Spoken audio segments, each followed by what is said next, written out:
새벽 5시 닭 우는 소리에 잠이 깬 그 순간 해부는 자신의 집 안에서 낯선 목소리가 들려온다는 사실을 깨달았습니다. 고모님은 이제 혼자 못 사세요. 빨리 정리해야지.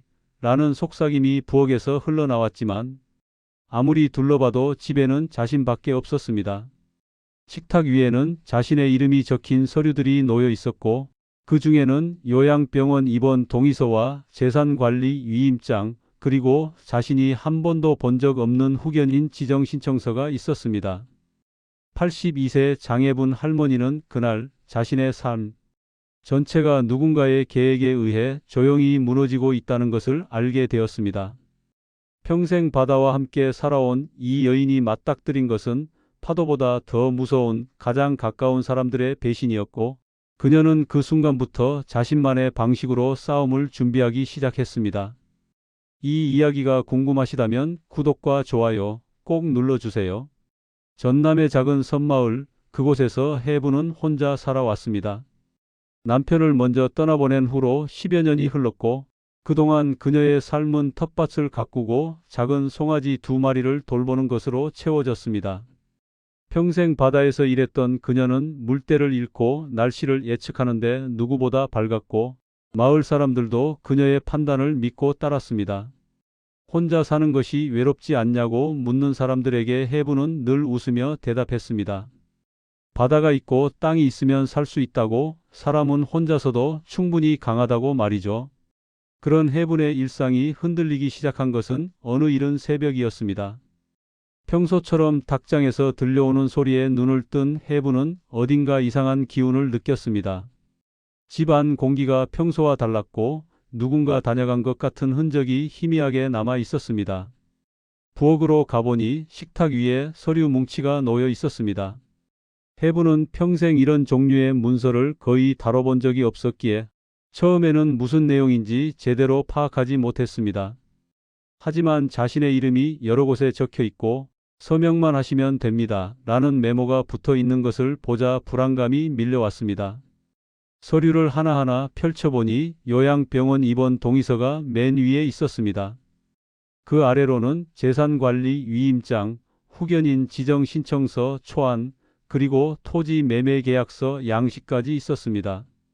해부는 자신이 병원에 입원할 계획도 없었고 누군가에게 재산을 맡길 생각도 한 적이 없었습니다. 더욱이 자신의 땅을 팔겠다는 생각은 꿈에도 해본 적이 없었습니다. 그런데 이 모든 서류가 마치 이미 결정된 일처럼 단지 서명만 기다리고 있는 것처럼 놓여 있었습니다. 누가 이런 것을 준비했을까? 해부는 손이 떨렸습니다. 그날 아침 해부는 평소처럼 마을을 돌아다니며 사람들과 인사를 나눴습니다. 하지만 뭔가 이상했습니다. 평소 친하게 지내던 이장 부부가 해분을 보자 시선을 피했고 인사를 건네도 어색하게 웃기만 했습니다. 콩나물 가게 사장도 해분이 다가가자 갑자기 말수가 줄어들었습니다. 할머니 요즘 괜찮으세요? 혼자 계시니까 혹시 어디 불편한 데는 없으세요? 라고 조심스럽게 물어왔습니다. 뭐가 불편하냐고 되묻자 그는 아무것도 아니라며 얼버무렸습니다. 마을 사람들의 반응이 하나같이 이상했습니다. 해부는 집으로 돌아와 곰곰이 생각했습니다. 분명 무언가 소문이 돌고 있는 것 같았습니다. 사람들이 자신을 대하는 태도가 갑자기 조심스러워졌고 마치 환자를 대하듯 말을 아끼는 모습이었습니다. 해부는 자신이 건강하고 정신도 멀쩡한데 왜 사람들이 이런 반응을 보이는지 이해할 수 없었습니다. 그러던 중 오후에 집안을 정리하다가 마을 방송 무전기에서 이상한 소리를 듣게 되었습니다. 섬마을에는 CCTV가 거의 없어서 마을 사람들끼리 연락할 때 무전기를 자주 사용했는데 그날 무전기에서 들려온 내용은 충격적이었습니다. 오늘 오후 장해분 고모님 병원 예약 잡힌 거 확인했습니다. 라는 목소리가 들렸습니다. 이어서 다른 사람의 목소리로 후견인 거는 다음 주에 서류 통과될 예정입니다. 라는 대화가 이어졌습니다. 해부는 무전기를 떨어뜨릴 뻔했습니다. 자신은 병원 예약 같은 것을 한 적이 전혀 없었기 때문입니다. 후견인이라는 말도 생소했지만 자신의 이름이 오가는 대화 내용이 너무나 구체적이어서 더욱 두려웠습니다. 누군가 자신을 몰래 병원에 보내려 하고 자신도 모르는 사이에 후견인을 지정하려는 계획을 세우고 있다는 것을 알게 된 순간이었습니다. 해부는 그날 밤 잠을 이룰 수 없었습니다. 누가 이런 일을 꾸미고 있는 걸까? 자신에게 가까운 사람 중에 누가 이런 짓을 할 수 있을까? 생각하면 할수록 답이 나오지 않았습니다. 해분에게는 친척이 거의 없었습니다. 남편과 사별한 후 연락하는 가족이라고는 도시에서 사는 조카 인서와 그의 아내 선영 정도였습니다. 인서는 해분의 남편 쪽 조카였고 가끔 명절 때 얼굴을 보는 정도의 사이였습니다. 그런데 최근 몇 달 사이 인서 부부가 유독 자주 연락을 해왔습니다. 고모님 건강은 어떠신지, 혼자 사시기 힘들지 않으신지, 필요한 것은 없으신지 물어왔습니다. 해부는 그때 그들의 관심이 고마웠는데 이제 와서 생각해보니 그 모든 것이 계획의 일부였던 것 같았습니다. 며칠 후 인서 부부가 갑자기 섬으로 들어왔습니다. 사전 연락도 없이 배를 타고 온 그들은 저녁 무렵 해분의 집 문을 두드렸습니다. 해분은 반갑게 맞이했지만 두 사람의 표정이 심상치 않았습니다. 거실에 앉은 인서는 가방에서 서류를 꺼내며 말했습니다. 고모님, 여기 도장 좀 찍어주세요. 상태가 안 좋으실까봐 미리 준비했어요. 해분은 무슨 상태냐고 물었습니다. 선영이 옆에서 거들었습니다. 고모님, 요즘 기억이 많이 흐릿하시다면서요. 마을에서도 다들 걱정하시고 혼자 사시기엔 위험하다고 하시던데요. 해분은 그 순간 모든 것을 깨달았습니다. 마을 사람들의 이상한 태도, 무전기에서 들렸던 대화, 식탁 위의 서류들, 그 모든 것이 조카 부부가 꾸민 일이었습니다. 그들은 해분이 치매에 걸렸다는 소문을 마을에 퍼뜨리고 사람들로 하여금 해분의 상태를 의심하게 만들었던 것입니다. 해분은 침착하게 물었습니다. 내가 언제 기억이 흐릿했다는 거냐? 누가 그런 말을 했느냐고 말이죠. 인서는 당황한 기색을 보이며 마을 사람들한테 들었다고 고모님이 최근에 같은 말을 반복하시고 길을 헤매신 적도 있다고 했다고 둘러댔습니다. 하지만 해부는 그 모든 것이 거짓이라는 것을 알고 있었습니다. 해부는 조용히 물었습니다. 그래서 이 서류들이 뭐냐고, 왜 내가 도장을 찍어야 하느냐고 말이죠. 인서는 고모님을 위한 거라고, 만약의 상황에 대비해서 후견인을 미리 정해놓는 게 좋다고 설명했습니다. 그러면 고모님이 혹시 판단을 못하시게 되더라도 자신들이 대신 결정해 드릴 수 있다고 했습니다. 해부는 웃음이 나왔습니다. 자신은 아직 멀쩡한데 왜 자신이 판단을 못할 것을 전제로 서류를 준비하느냐고 따져 물었습니다. 선영이 끼어들었습니다. 고모님, 지금은 괜찮으셔도 나중을 생각하면 미리 준비하는 게 맞아요. 그리고 고모님 땅도 요즘 개발 얘기가 나오니까 정리하시는 게 좋을 것 같아요. 그 순간 해부는 모든 퍼즐이 맞춰지는 것을 느꼈습니다. 조카 부부가 노린 것은 바로 자신의 땅이었습니다. 해분의 집과 밭은 최근 해양 관광 개발지로 지정되면서 갑자기 땅값이 치솟았습니다. 원래는 별 볼일 없는 땅이었지만 이제는 20억 원 가까이 되는 가치를 지닌 땅이 되어버렸습니다. 조카 부부는 해분이 후견인 제도로 판단 능력이 없다고 인정받으면 자신들이 법적으로 해분의 재산을 관리할 수 있다는 것을 알고 있었던 것입니다. 그렇게 되면 해분의 동의 없이도 땅을 팔 수 있고 그 돈을 자신들이 관리한다는 명목으로 가져갈 수 있었습니다. 해분은 조용히 말했습니다. 나는 아직 정신이 멀쩡하고 내 땅을 팔 생각도 없으니 그 서류들은 가져가라고 했습니다. 인서는 당황하며 고모님이 오해하신다고 자신들은 진심으로 고모님을 걱정해서 온 거라고 변명했습니다. 하지만 해부는 더 이상 그들의 말을 듣지 않았습니다. 오늘은 늦었으니 내일 아침 배 타고 돌아가라고 자신은 혼자 있고 싶다고 단호하게 말했습니다. 인서 부부는 어쩔 수 없이 마을 민박집으로 발걸음을 옮겼습니다. 그날 밤 해부는 잠을 자지 않고 생각에 잠겼습니다. 조카 부부가 이미 마을에 소문을 퍼뜨렸고 서류까지 준비해 온 것을 보면 이들의 계획은 꽤 오래전부터 진행되어 온 것이 분명했습니다. 만약 자신이 그냥 넘어가면 이들은 계속해서 압박할 것이고 결국에는 자신의 의지와 상관없이 모든 것을 빼앗길지도 모른다는 생각이 들었습니다. 해부는 결심했습니다. 자신을 지키기 위해 싸워야 한다고, 그리고 그러기 위해서는 증거가 필요하다고 말이죠. 다행히 해분에게는 한 가지 습관이 있었습니다. 남편과 함께 배를 타던 시절 항해 기록을 쓰는 것을 배웠던 해분은 지금도 매일매일 일지를 작성하고 있었습니다. 해분의 일지에는 그날 누가 방문했는지, 무슨 일이 있었는지, 어떤 대화를 나눴는지가 상세하게 기록되어 있었습니다. 날짜별로 정리된 이 기록들은 해분의 정신 상태가 멀쩡하다는 것을 증명하는 가장 확실한 증거였습니다. 해분은 지난 몇 달간의 일지를 펼쳐보며 조카 부부가 언제부터 자주 연락했는지, 마을 사람들의 태도가 언제부터 달라졌는지를 확인했습니다. 모든 것이 맞아떨어졌습니다. 인서 부부가 섬에 자주 내려와 마을 사람들에게 고모님 상태가 안 좋다는 말을 흘리고 다닌 흔적이 기록 속에 고스란히 남아 있었습니다. 해부는 다음 날부터 본격적으로 증거를 수집하기 시작했습니다. 마을 무전기에서 들렸던 대화를 다시 듣기 위해 무전기 주파수를 계속 켜두었고, 조카 부부가 다시 찾아왔을 때를 대비해 오래된 휴대폰의 녹음 기능을 준비해 두었습니다. 그리고 식탁 위에 놓여 있던 서류들을 하나하나 사진으로 찍어 보관했습니다. 해부는 비록 나이가 들었지만 자신을 지킬 방법을 알고 있었습니다. 평생 바다에서 일하며 위기 상황에 대처하는 법을 배워온 그녀에게 이번 일도 그저 하나의 풍랑일 뿐이었습니다. 며칠 후 인서 부부는 다시 해분의 집을 찾아왔습니다. 이번에는 더욱 절박한 표정이었습니다.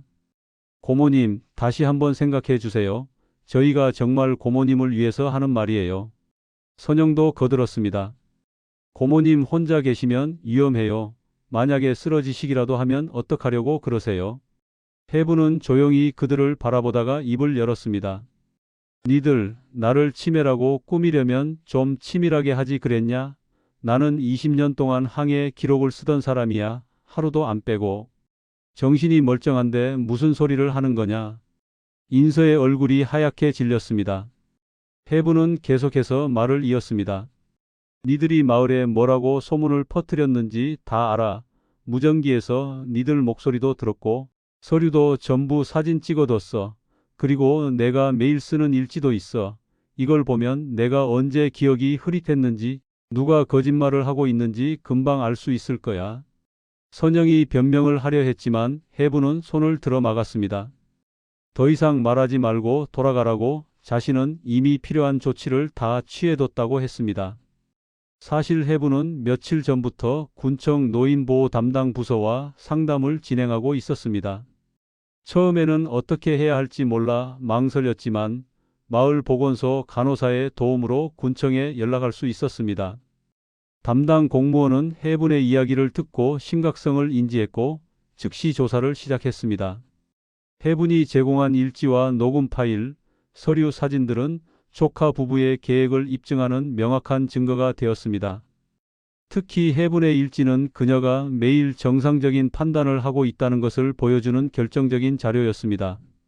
군청에서는 변호사를 연결해 주었고 해분은 법적 자문을 받으며 대응 방안을 마련했습니다. 변호사는 조카 부부의 행위가 사기 미수에 해당할 수 있으며 허위 사실 유포와 명예훼손으로도 고소할 수 있다고 설명했습니다. 해부는 모든 증거를 정리해 경찰에 제출했고 정식으로 고소장을 접수했습니다. 그리고 군청과 경찰은 합동으로 조사를 시작했습니다. 마을 사람들도 조사 과정에서 진술을 해야 했는데 그때야 그들은 자신들이 조카 부부의 거짓말에 속았다는 것을 알게 되었습니다. 조사 결과 인서 부부는 해분의 땅을 노리고 계획적으로 치매 소문을 퍼뜨렸으며 후견인 제도를 악용해 재산을 가로채려 했다는 사실이 밝혀졌습니다. 그들은 심지어 특정 병원과 미리 접촉해 해분을 진단받게 한 후 치매 진단서를 받을 계획까지 세워두었습니다. 이 모든 것이 해분 몰래 진행되었고 만약 해분이 조금만 더 순진했다면 그들의 계획은 성공했을지도 모릅니다. 하지만 해분은 자신의 직감과 오랜 경험을 믿었고 결국 진실을 밝혀낼 수 있었습니다. 조사가 마무리되던 날 군청 담당자와 경찰이 해분의 집을 찾아왔습니다. 장해분님, 후견인 신청은 사기 목적으로 확인됐습니다. 조카분들은 서류 조작과 허위 진단 유도 시도로 조사를 받게 됩니다. 그리고 명예훼손 혐의도 추가될 예정입니다. 해분은 고개를 끄덕였습니다. 인서 부부는 그날로 경찰에 연행되었고 이후 법적 처벌을 받게 되었습니다. 그들은 벌금형과 함께 해분에게 손해배상을 해야 했고 무엇보다 가족 관계는 완전히 파탄이 났습니다. 사건이 마무리된 후 마을 사람들은 하나둘 해분을 찾아와 사과했습니다. 이장 부부는 고개를 숙이며 말했습니다. 할머니, 저희가 속았어요. 조카분들 말만 믿고 할머니를 의심한 것 정말 죄송합니다. 콩나물 가게 사장도 찾아와 미안하다고 했습니다. 해분은 그들을 원망하지 않았습니다. 사람들은 누구나 쉽게 속을 수 있고 특히 가족이라는 이름 앞에서는 더욱 그렇다는 것을 해분도 잘 알고 있었습니다. 다만 이번 일을 통해 자신을 더 단단하게 지켜야 한다는 것을 깨달았을 뿐이었습니다. 해분은 마을 사람들에게 웃으며 말했습니다. 남이 끌고 가는 대로 가면 파도에 휩쓸리고 내가 배의 키를 잡으면 어디든 간다. 인생도 똑같지. 내가 내 삶의 주인이 되지 않으면 누군가 나를 이용하려 들기 마련이야. 사람들은 해분의 말에 깊이 공감했고 그녀를 바라보는 눈빛에는 존경이 담겨 있었습니다. 82세의 나이에도 불구하고 자신을 지켜낸 해분의 용기와 지혜는 마을 전체에 큰 감동을 주었습니다. 그리고 해분은 하나의 결심을 했습니다. 이제 자신의 땅을 단순히 지키기만 할 것이 아니라 적극적으로 활용하기로 한 것입니다. 해양 관광 개발 사업이 진행되면서 여러 업체들이 해분의 땅에 관심을 보였습니다. 해분은 조카 부부에게 땅을 빼앗길 뻔한 경험을 통해 자신이 직접 계약의 주체가 되어야 한다는 것을 깨달았습니다. 그래서 해분은 여러 업체를 만나보고 조건을 비교하고 자신에게 가장 유리한 계약을 찾아냈습니다. 최종적으로 해분은 한 관광업체와 계약을 맺었습니다. 단순히 땅을 파는 것이 아니라 공동사업 형태로 진행하는 계약이었습니다. 해분의 땅에 작은 바다 체험 농장을 만들고 관광객들이 섬의 자연을 체험할 수 있는 프로그램을 운영하기로 한 것입니다. 해분은 그곳의 명예대표로 이름을 올렸고 실제 운영에도 조언을 하며 참여했습니다. 평생 바다와 함께 살아온 그녀의 경험은 사업에 큰 도움이 되었습니다. 바다 체험 농장은 생각보다 큰 인기를 끌었습니다.